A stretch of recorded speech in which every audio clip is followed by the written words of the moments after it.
Hey everyone, welcome back to my channel. So, I know it's been a long time since I spoke on this topic, so I thought I needed to catch you guys up to where everything is and how everything is going. So, sorry, I'm just ready for my bed. So, I put in my oils that I always apply to my edges. Yeah. Okay, so this is pretty much where it is right now. When I found out that I was pregnant, I was pretty much 9 weeks, so almost 10 weeks.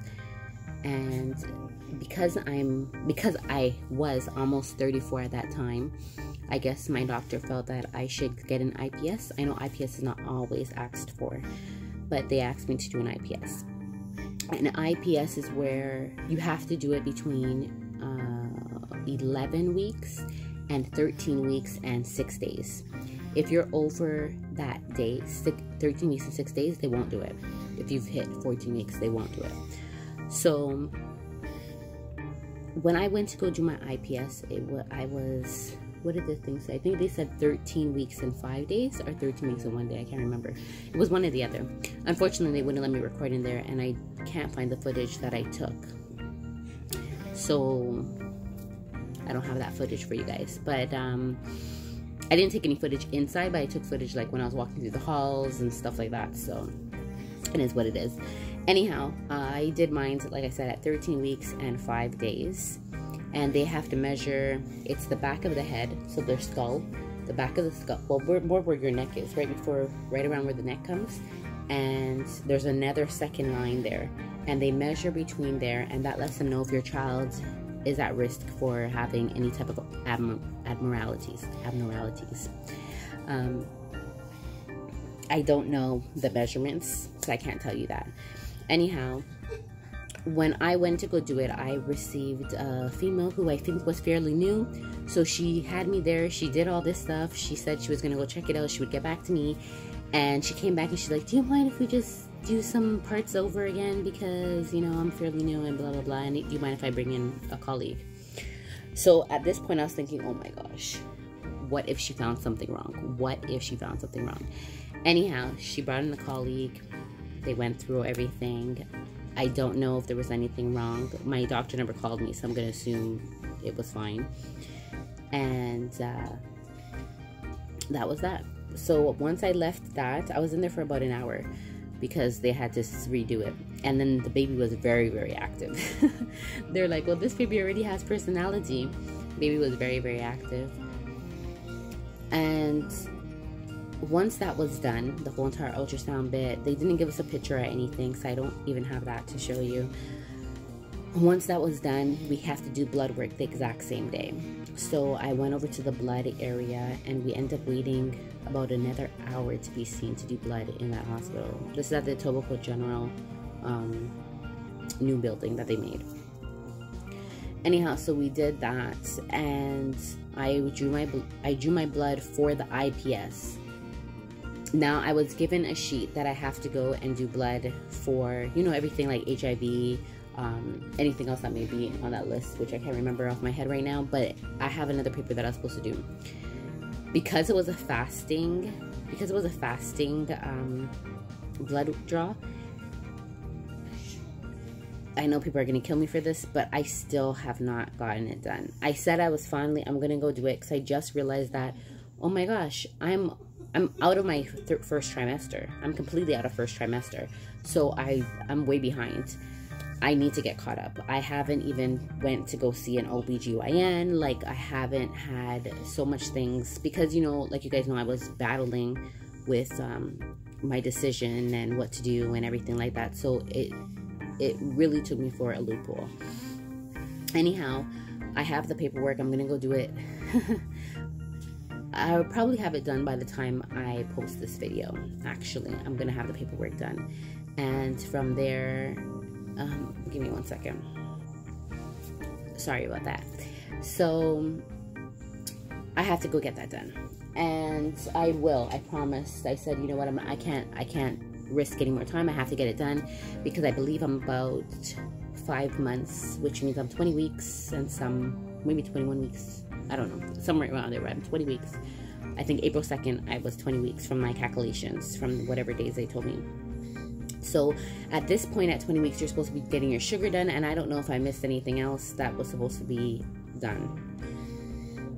I should know this by now. You would think after going through 6 other pregnancies, I am a pro at this and I have it all down pat, but you know when you're in the situation, you go through the situation, and then it's kind of like it's done, it's out of the way, forget about it.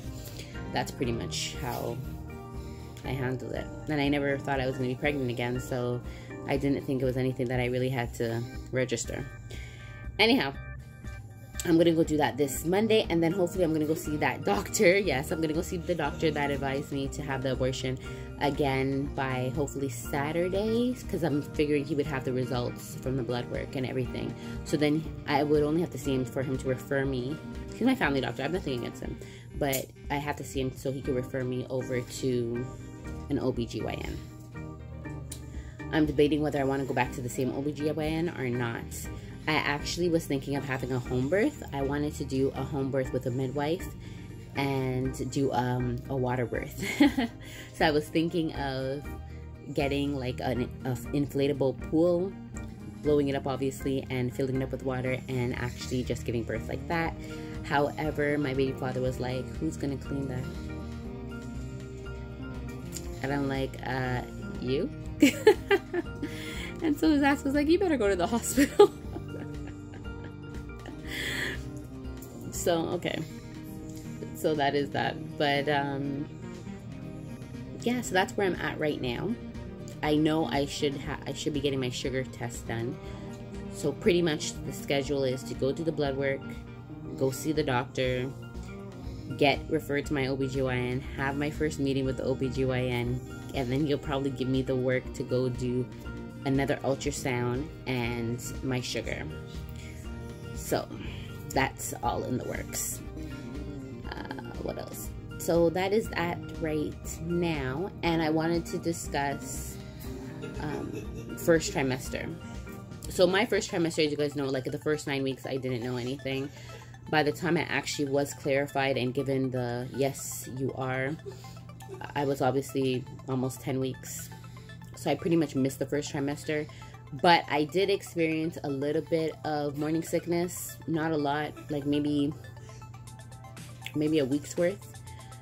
And what I found to be triggers for me, which may not be triggers for you, but what I found to be triggers for me was I would lean over to brush my teeth like this. And anytime I would do that, I would get a gag reflex and I would have to vomit. So I had to stop leaning over, and I realized if I stood straight, it was a little bit easier for me. And also brushing my teeth, I just had to do it really fast, like really fast. So at that point, I thought I was having a girl, because every time when I've ever had, Jayziah, every time when I've ever had, what do you call it? Every time when I've ever had morning sickness, I usually end up being pregnant with a girl. And so I thought, okay, maybe it's a girl, because I was having a few morning sicknesses. But because it didn't last, I'm not sure. And then, so I had the morning sicknesses. So it was the leaning over would cause it, brushing my teeth too long, like I guess really getting the flavor of the toothpaste in my mouth would cause it. What else would cause it? I think that's pretty much it. I can't think of any other reasons why I had morning sickness. I think that's pretty much it. The leaning over was a major thing, which what sucks, because you lean over to like tie your shoelaces. You lean over to do a lot of things. So the leaning over was the major thing. But with that being said, one second. Sorry. So yeah, so basically that was the two things that triggered me. Things that I felt helped with morning sickness whenever, I'm just talking in general, whenever I've had it, has been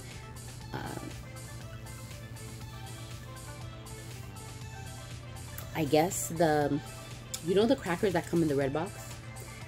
I think a lot of Jamaicans would know this because my Jamaican parents always bought them. But the crackers that come in the red box, I was okay with salted, but a lot of people say get unsalted, but I'm okay with either one. And tea. Those things helped me a lot with morning sickness. I actually I advocate for them. They were great. So maybe try that. And the tea that I always drink was peppermint tea. I love peppermint tea. So anyhow, so that was that. And what else did I experience through? Oh, first trimester, I experienced a lot of fatigue. I was tired. Like, even if I just woke up and it's been like, or maybe 2 hours, let's say I took a nap and I got up, I would still look tired. What can I say? It's one of those things. So that sucked. So I was always tired, and it was really bad because I was working 2 jobs. Always working 2 jobs. I tell you, I'm always working 2 jobs. But I was working 2 jobs, and it'd be like, I go to one job, come home, sleep, get up, and just go straight to the other job, come home, and then I still want to sleep. So I wasn't really spending any time with the kids. And I just said, this is not right. There was something different about it. And it was to the point where I would get up and I'd say, okay, I'm going to clean my house. And I would do one area. And I'll be like, I have to go back and lay down. I can't do this. So I knew something wasn't right with my body. And then that's when I felt like God stepped in and was like, you need to change your diet. This has nothing to do with your pregnancy. This is just you and your diet. At the time I didn't know I was pregnant, but I'm just saying this, it had nothing to do with my pregnancy. It was, well, I'm sure my pregnancy had a lot to do with it, but you know what I mean? But this wasn't only happening because of my pregnancy. It was happening because my diet was horrible and I was suffering the consequences. I'll do another video about diet. I keep on saying that, but I am. It's going to be posted 2 videos after this one. So this video, another video, and then the diet video. So then you guys will actually get to hear what I'm talking about. Yeah. So anyhow, I don't like to make long videos, and that's why I try to break it up and focus only on one thing, and I don't want to branch off on so many other things, and that's the problem, because I just want to tell you all at once. Anyhow, so yeah, it was my fatigue that was an issue. That was a big issue. And that was another reason why I was like, I can't go through this again. When I did find out, I was like, oh no, I can't do this again, because I felt like I'm taking away from my kids. Like, you know, I'm tired, and then my kids aren't getting playtime. They're not getting attention. They're not really getting interacted with, because I'm like, I want to sleep, and I don't want to sit here and listen to your make-believe stories, and I don't want to play Dolly House, and I don't want to clean, and I don't want to cook, and I don't want to do anything except lay in my bed and just lay here. So knowing that, I was just like, if this baby's gonna take away from them, I can't do this, God. Like, I can't. I don't feel right for my kids to go through me neglecting the household, me neglecting them, me neglecting the cooking, me neglecting all that stuff again. They've already went through it. I don't want to put them through it again. We went through a trial and tribulations these past 2 years. I don't want to go through it again. And I think that's why God stepped in. I really, truly do, because He obviously wants me to have this child, and I need to come to terms with the fact that things were not, my household was not up to par, my parenting was not up to par, my cooking was not up to par. Like, there was nothing that was acceptable that I was going through at that period in time. And it was me turning to God that saved me. That's all I could say. Like, I haven't went and did the whole entire baptism or anything like that, but I have definitely expanded my relationship, and all of these things have changed me for a different person. Also, in this first trimester, of course, you guys know I went through a lot of negativity. A lot of negativity has surrounded me, and I had to say, you know what, negativity no more. Like, negativity, I'm talking about everywhere. So my baby father would come and he would yell and he would scream and, you know, argue and stuff, and I would basically, what I did to him, which I know annoyed him, but I basically told him, yelling and screaming in this house is not happening anymore. So I didn't care what he was saying. I just kept on repeating over and over and over again, yelling and screaming in this house is not happening anymore. And honestly, since I've done that, since that day, he hasn't come back with it. Not sure if it really made a difference, but for now, he hasn't come back with it. So we'll see if that, how that works out. But so we've eliminated that, which is great. I now say affirmations, which basically is me talking in the mirror every morning when I get up, and basically just telling myself that, you know what, I'm beautiful, I'm wealthy, my bank account is going to expand, things are going to be well, I'm healthy, my kids are going to be healthy, my kids are going to have a relationship with him, my kids are going to become, you know, phenomenal children, they're going to be the, I don't know what I was saying, but like, they're going to be like great things in life. And, you know, I'm just putting these things out here. Maybe one day I'll do it on camera instead of doing it in a mirror, and then you guys will actually get to hear how I do it. But I do that, and then I also did an affirmation which I recorded, and that affirmation, I guess I could show that one, but I looked horrible. I really did look bad, so I don't really want to show that one. But that affirmation that I recorded, I play back to myself also. Honestly, I see things moving. I see things changing in my life. Like, I literally do. And I say my affirmations, things are going to start moving. Like, things are just going to start blooming and going unbelievable. And literally, that's what I'm seeing. I see the, oh, this is happening, this is happening, this is happening. I see movement, right? So it's amazing. And I don't know if it's because I'm saying affirmations all of a sudden, but it seems like when I started, this is when it started. And the funny thing is, as you guys know, my family, some of my family has decided to withdraw themselves from my life because of my decision on having another child.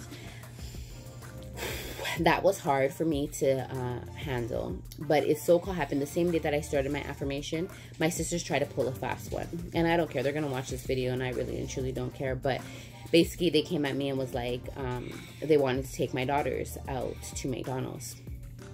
Normally, I would not have a problem with it. Literally, I would not have a problem with it, because I'm like, yeah, whatever. I at first was going along with it with the one sister who, even though she had said she was going to disown me, she still stayed involved with the kids, which was the major thing for me. You're involved with the kids. You're still staying involved with the kids. Regardless of your feelings towards me and my decision, you still check up on the kids. You still, you know, do stuff with the kids. So I had no problem with it. Then she mentioned my other sister, who has not called me once. She has not called me once in 3 months. She texted me for my birthday, and that was pretty much it. Like I said, if I message her, she'll give me one-worded answers. She does not feel the need to message me at all. And she has never, and it's like, okay, you have a problem with me, fine. But she has never even messaged me to say, how are the kids? Are the kids okay? Especially knowing that I had one son that was diagnosed with ADHD. I have another son that was diagnosed with G6PD. So it's just like, you know, sometimes it could be a handful. And she's never once said, let me check up on her. You know, when I went to the hospital Christmas Eve with my son with G6PD, she was the one who came. I didn't ask her to, but she comes. You know, if she ever hears I'm going to the hospital, she usually would be there. So knowing this and knowing that I could have a turn in his health at any moment, you would think that she would communicate, even if it's just to say, hey, how are the kids? If she had done that, I would have had no problem with her taking the kids to McDonald's or wherever they want to go. But she's never even messaged to say, how are the kids? So when I heard she was involved, I said, no. I said, no, you're not going to disown the one that's in my belly and say, oh, you know, you've literally turned your back on the whole entire family is how I look at it. You've turned your back on the whole entire family because you never, ever tried to even say, how was any of them? And then all of a sudden, out of the blue, you're going to be like, oh, I want to take the kids. No, it doesn't work like that. It does not work like that. Anyhow, with that being said, I already knew. They made a big, huge thing about it. It became an argument. Like, we ended up going back and forth. And that was my sign. That was my sign, again, to basically let me know. Although they're family, sometimes family aren't good for you at a certain point in your life. Sometimes you do need to branch away from family. You need to grow within yourself and stop leaning on others. And this was my way of coming to terms with that. And I realized, why is it the day that I say the affirmations about no longer being surrounded by negativity and only having positivity around me, I clash with these people? Why is it that day? Why was it that day? So for me, I think it was a sign, for sure. Anyhow, today my other sister came and asked for one of my daughters. And I pretty much knew that she would bring her around the other sister. I knew it. But I said, okay. let's see. Let's see if they kind of prove me wrong. Let's see if maybe, you know, my feelings would be respected.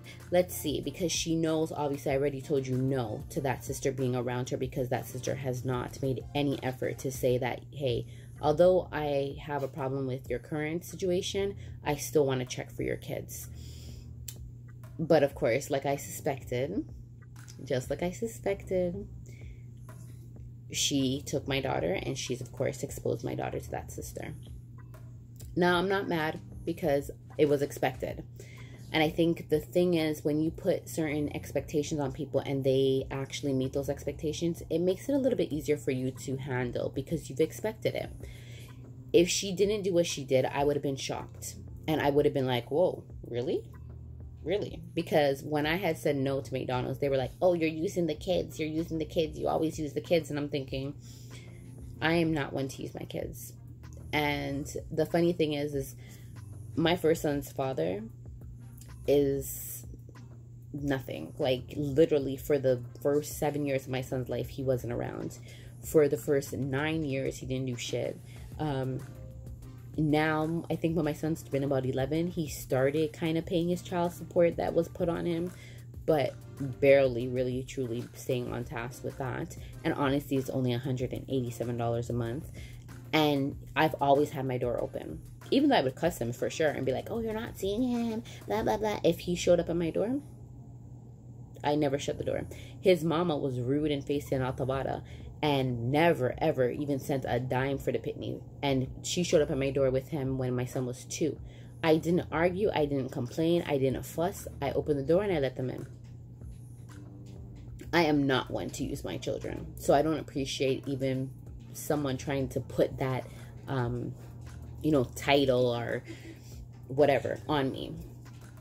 Anyhow, with that all being said, I'm still not talking to that sister. She still doesn't talk to me. We still don't interact. Life is still the same way it was a few months ago. And as for my father lives in Jamaica, or at least used to. Half the time he lives in Jamaica. When I told my father the news, he was in Jamaica. We haven't spoken since. My father has since come up to Canada. And he still has not reached out to me or said a boo. He has not inquired about the kids. He has not said anything. He apparently came up and bought bun for my oldest son. And of course, it was my sister that informed me to come pick up the bun. So I brought my son up there, and I sent my son up there to get the bun. And he got bun and cheese and came back. And that was the most interaction that my father has had with any of my kids since this situation happens. Again, I don't think that they should react the way that they do.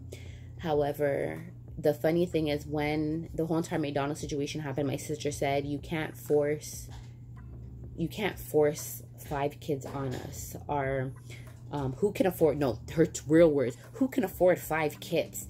Who do you think can afford 5 kids? You can't force 5 kids on us. Who can provide? Who can provide for 5 kids?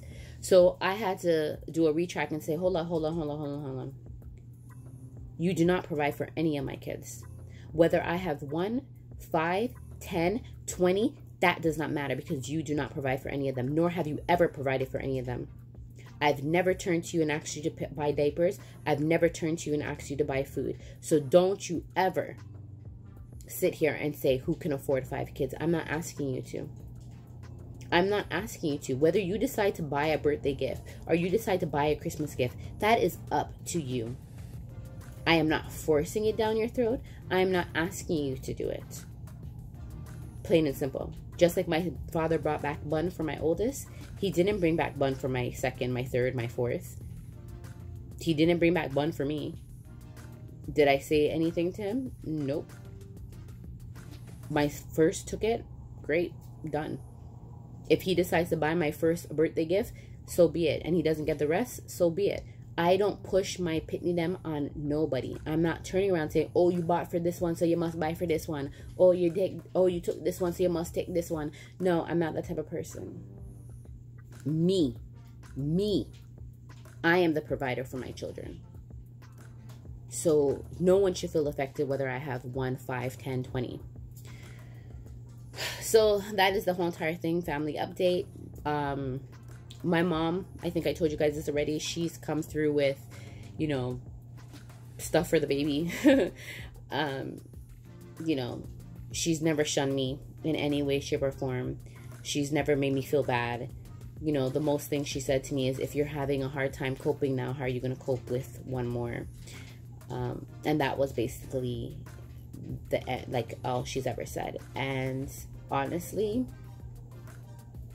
I'm finding my footing. I'm finding my footing, and that is positivity for me. And because I now say these affirmations, I have a relationship with God, I've changed my diet, I'm doing my savings program, like, I feel not on top of the world, but I kind of feel like I'm not at rock bottom anymore. Like, things are, you know, getting up there. And hopefully eventually they will be up there. So that is my update, guys, and that is what you go through when you're in first trimester. Not family drama, hopefully not, but, you know, fatigue and morning sickness you may go through in your first trimester. Those are the only two symptoms I could think of. Oh, when I was in first trimester with my son, one of the other things that made me realize that I was pregnant with my first son was, I was in the shower one day and I was taking a shower and I seen white dots on my nipples. And I was like, what's that? Like, you know what I mean? And you try rubbing it off and it's like, it's not going anywhere. And I'm thinking, and then when you take it in, I'm like, it reminds me of cows. You know when the cows have the 6 things that you pull? I don't know what they're called on cows, but you know, pull to get the milk. That's what it reminded me of. So if you see that on your breast, that's also an indication that you may be pregnant. And of course, breast sensitivity is definitely one of them. Your breast may be extra sensitive. So, you know, if you have your man sucking on the titties or doing something like that, maybe that's pretty much R-rated. But anyhow, if you have any of that, you might feel extra arousal. So that might be an indication of, how come that, you know, turned me on so much more than it usually does, type of thing.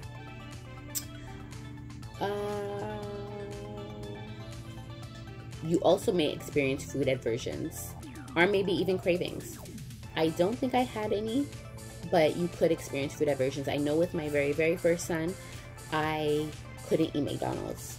And the funny thing is, after I had him, I still can't eat McDonald's to this day. But that was one of my food aversions. It was like, I used to eat McDonald's, no problem. But once I got pregnant with him, it was like McDonald's was like, please, no. And I don't regret that. I don't regret that. I don't mind that at all. So that was definitely, you may experience food aversions.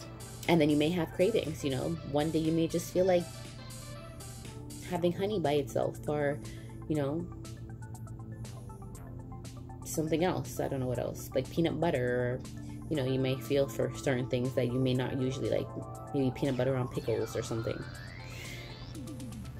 I'm kind of thinking how it tastes.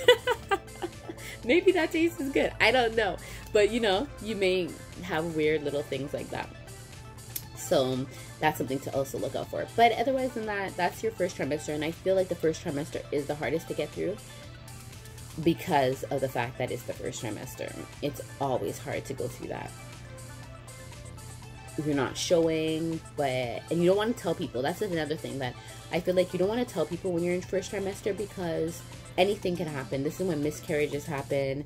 This is when, you know, like accidents happen, like, you know. So first trimester is very sacred, and I feel like a lot of us usually keep the news until you pass that 3-month mark. Right when you get into 3 months is when people start telling people, okay, you know, I'm pregnant. Because you've registered it, you've went through the first trimester, you know you only have 2 more trimesters to go.